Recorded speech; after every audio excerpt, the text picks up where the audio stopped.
నంద్యాల జిల్లాలో జొన్న రైతులు ఎదుర్కొంటున్న సమస్యలను జిల్లా జాయింట్ కలెక్టర్ సూరజ్ ధనుంజయ్ దృష్టికి మార్కెఫెడ్ డైరెక్టర్ తాతిరెడ్డి తులసిరెడ్డి తీసుకెళ్లారు. ఇటీవల జాయింట్ కలెక్టర్ గా బాధ్యతలు స్వీకరించిన ఆయనను కలెక్టరేట్ లో మర్యాదపూర్వకంగా కలిసి రైతుల ఇబ్బందులను వివరించారు.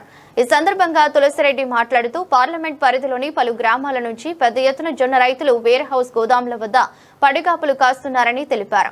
గత 3 రోజులుగా రైతులు తమ పంటను తీసుకువస్తున్నప్పటికీ జొన్నలను సమయానికి అన్లోడ్ చేయకపోవడం వల్ల తీవ్ర ఇబ్బందులు ఎదుర్కొంటున్నారని ఆవేదన వ్యక్తం చేశారు. ప్రభుత్వం రైతులు పండించిన జొన్నలను పూర్తిగా కొనుగోలు చేసేలా చర్యలు తీసుకోవాలని, కనీసం 10,000 టన్నుల జొన్నలను ప్రభుత్వ అనుమతితో తక్షణమే కొనుగోలు చేయాలని విజ్ఞప్తి చేశారు. అలాగే అధికారులు రైతులను ఇబ్బందులకు గురి చేయకుండా అవసరమైన సౌకర్యాలు కల్పించాలని కోరారు. ఈ సందర్భంగా స్పందించిన జాయింట్ కలెక్టర్ సూరజ్ ధనుంజయ్ రైతులకు ఎలాంటి ఇబ్బందులు కలగకుండా చర్యలు తీసుకుంటామని హామీ ఇచ్చారు. సమస్యలను త్వరితగతిన పరిష్కరించేందుకు సంబంధిత అధికారులతో చర్చించి తగిన చర్యలు చేపడతామని తెలిపారు.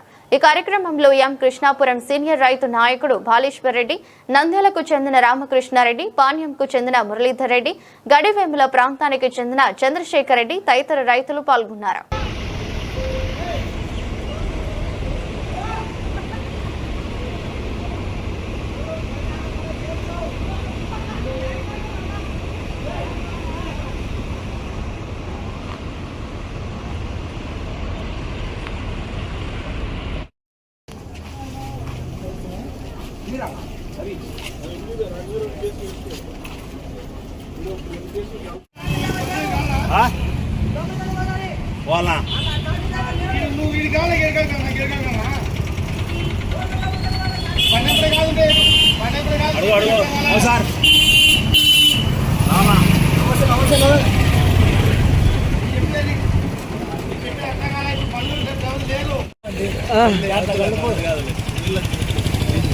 అదే దానికి నుంచి కలుపుతాడు.